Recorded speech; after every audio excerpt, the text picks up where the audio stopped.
ஓட்டு யாருக்கு போடுவீங்க? வினயத்துக்கு போட்டாங்க. உங்களை கூப்பிடுறாங்க, தலைவனா கூப்பிடுறாங்க. 15 ஓட்டு இருக்கு என் குடும்பம் மட்டும். நான் உங்களுக்கு இந்த போட்டோ கட்டி போட சொல்றேன். இது வாழ்க்கை சத்தியமா சொல்றேன். வீட்டுல 4 ஓட்டு இருக்குது. சத்தியமா 4 ஓட்டு உனக்கு. ஓட்டு கேட்க வராங்களா ஒழிஞ்சு எல்லாம் பெரிய கும்படா போட்டுடுறாங்க.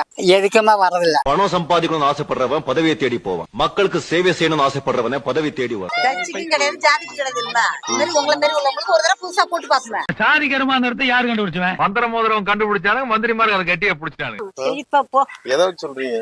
இந்த முகத்தை வச்சுதான் சொல்றோம். ஓட்டு கேக்குறவனுக்கு ஒரு கணக்கு இருக்குன்னா எங்களுக்கு ஒரு கணக்கு இருக்கு. அதுதான் சாமி கணக்கு. இன்னைக்கு வரைக்கும் அதுதான் ஜெயிச்சிட்டு இருக்கு. வந்தவங்க எல்லாம் இன்னும் எங்களுக்கு ஒரு விடுவு காலமும் தெரிவிக்கல. நீங்க வந்தா தெரிவிப்பீங்கன்னா அந்த ஒரு நம்பிக்கை. நம்ம கூட இருக்கிறவங்களை நாம பாத்துக்கிட்டா நமக்கு மேல இருக்கிறவன் நம்மள பாத்துக்குவான்.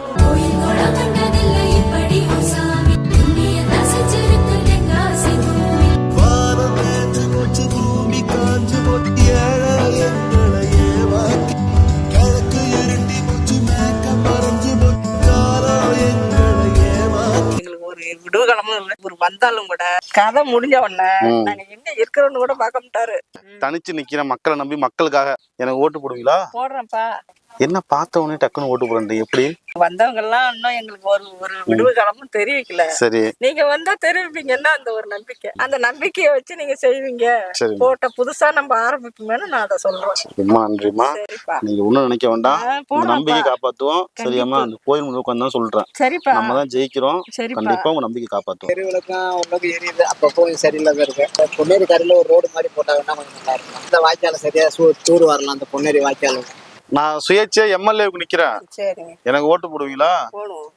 நல்லா ஊருக்கு செய்யற மாதிரி இருந்தாக்கா, ஏதோ ஒரு நல்லது கட்டதுனாக்கா ஒடியாந்து பாக்குற மாதிரி இருக்கிறவங்களுக்கு செய்ய வேண்டியதான் நல்லவங்களுக்கு. சரி, இப்ப இந்த எம்எல்ஏ நின்னாரு, ஒண்ணுக்கு கூட வந்து என்ன ஏதுன்னு வந்து கேட்க மாட்டேங்கிறாரு.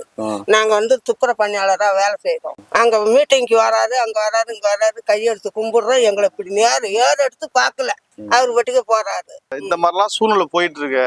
இது இப்படியே போகணுமா இல்ல மாறணுமா? மாறணுங்க. இனிமே எங்க காலம் போகுது.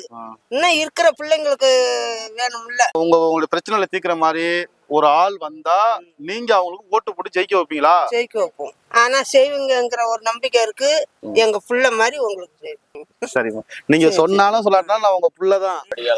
வெட்டி ரோடு கொஞ்சம் இது பண்ண தேவையில்ல. இந்த ரோடு ரொம்ப வருஷமா ஓட மாதிரி தான் இருந்துச்சு. இப்பதான் ரோடு போட்டாங்க, அதோட அப்படியே கிடக்கு. ரோடு மோடு பள்ளமா கிடக்கு. பைப்பு நல்ல முடியல. இந்த பைப்பு எங்களுக்கு இந்த பைப்பு போட்டு கொடுத்தாங்க, நல்லா இல்ல. அது மாதிரிலாம் இல்லாம நான் மக்களா இருந்து நல்லது பண்ணணும் தான் வரேன். அவங்க காசு கொடுத்தா வாங்கிக்கிங்க. வாங்கிக்கிறேன்ப்பா, வேணாம் பின்ன சரியா? வாங்கிக்கிங்க. ஆனா ஓட்டு யாருக்கு போடுவீங்க? வினயத்துக்கு போட்டாங்க. ஊரை பொறுத்த வரைக்கும் என்ன அடிப்படை வசதி குறையா இருக்கு, அதை மட்டும் சொல்லுங்க.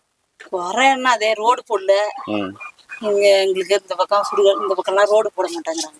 2026 எலெக்ஷன்ல எம்எல்ஏ நிக்கிறேன். உங்களுடைய சப்போர்ட் எனக்கு கிடைக்குமாக்கா? கண்டிப்பா கிடைக்குது. ஒரு என்னோட சப்போர்ட் இல்ல, ஊரு ஃபுல்லா சப்போர்ட்டா இருக்கும். கண்டிப்பா வெற்றி ஆகுவீங்க. ரொம்ப நன்றிக்கா. நம்ம ஊர்ல ஏதாவது குறைகள் நிறைய நிறைய தண்ணி பைப்பு திறந்தாவே வெறும் மண்ணா கொட்டுது. தண்ணி பிரச்சனை தான் பெருசா. அவங்களுக்கு கல்லு கிட்னி பிரச்சனை நிறைய வருது. அதுதான் மெயின் பிரச்சனை நம்ம ஊர்ல. இந்த பக்கம் ரோடு இதெல்லாம் சரியில்லை. கொஞ்சம் எல்லாம் எலெக்ஷனுக்கு எல்லாரும் சொல்றதுதான். எலெக்ஷன் முடிஞ்சது பிறகு கண்டுக்க மாட்டேங்கிறாங்க. அவங்களுக்கு என்ன தேவையோ அதை தான் செஞ்சுக்கிறாங்க சார். 2026 எம்எல்ஏ நிக்கிறோமா? சரிப்பா. அப்பா சரிப்பா போ. எதை வச்சு சொல்றீங்க? உன் முக ராசி. இந்த முகத்தை வச்சுதான் சொல்றோம். ரொம்ப நன்றி. தலைமை தாங்கும் ஒருவன் தரணியில் என்று நிலைத்தான். போர்க்களம் வென்றிடுவான். எதிரியும் இவனை தொழுவான்.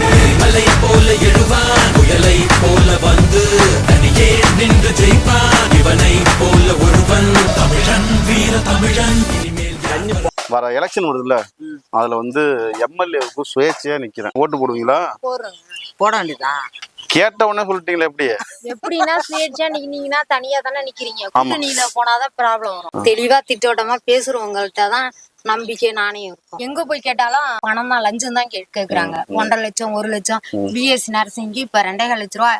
நீங்க கோட்டால போனதுக்கு ஃப்ரீ சீட்டே இல்ல. எங்க வீட்டுக்காரே எல்லாம் நாங்க அரியலூர் போயிட்டு வந்துட்டோம். கவுன்சிலிங் எல்லாத்துக்கும் அட்டன் பண்ணிட்டோம். எங்களுக்கு எந்த ஒரு ரெஸ்பான்ஸும் யாரும் தரல. அதனால எங்க பாப்பா படிப்பு இப்போ 1 வருஷம் வேஸ்டா போகுது. மக்களுக்காக ஒரு மாற்றம் கொண்டுட்டு வருவங்க வந்துட்டு இருக்கு. மாறுவாங்க. இனிமே நாங்க இல்ல, எல்லாருமே மாறுவாங்க. கட்சிக்கும் கிடையாது, ஜாதிக்கும் கிடையாது. இல்ல இந்த மாதிரி உங்களை மாதிரி உள்ளவங்களுக்கு ஒரு தடவை புதுசா போட்டு பாப்பேன் அப்படின்னு மாறுவாங்க.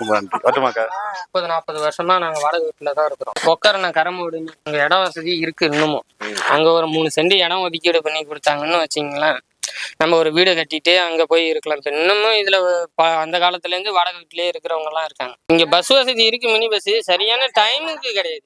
இங்க குறாரப்பங்குள்ள இறங்கி 3 கிலோமீட்டர் வர வேண்டியதா இருக்கு. ஓட்டு போட்டுலாம் ஜெயிக்க வச்சோம்ல, அவங்க எல்லாம் ஜெயிச்சதுக்கு அப்புறம் வந்தாங்களா? ஆளே பார்க்க முடியல. ஓட்டு கேட்க வராங்களா வங்கி, அதுக்கப்புறம் எல்லாம் பெரிய கும்படா போட்டுடுறாங்க. எதுக்குமே வரதில்ல. யாரையும் நம்புனீங்க, ஓட்டு போட்டீங்க. தயவு செஞ்சு இந்த ஒரு தடவை இதை நம்புங்க, கண்டிப்பா நல்லது நடக்கும். நீங்க சொன்ன அந்த குறைகள் வந்து நிறைவேற்றப்படும். ஓட்டு இந்த 1000 ரூபாய் பணம் கொடுத்தா சரியா போடுதா? இவன் என்ன பண்ணி வச்சிருக்காரு? ஒண்ணுமே கிடையாது. இந்த சூழ்நிலையில இப்ப நான் என்ன நினைக்கிறேன்னா, நம்ம தொகுதிக்கு நம்மளாவது மக்களா இருக்கணுங்கிறதுக்காக நான் நிக்கிறேன். உங்க ஓட்டு இப்ப யாருக்கு போடுவீங்க? என் ஓட்டுல வந்து இப்போ 15 ஓட்டு இருக்கு. என் குடும்பம் மட்டும், என் மருமோ என் மோனும் நான் உங்களுக்கு இந்த போட்டோ கட்டி போட சொல்றேன். இது வாழ்க்கை சத்தியமா சொல்றேன். இது கண்டிப்பா செய்யணும். ரொம்ப நன்றி. நம்பியே இருந்து எனக்கு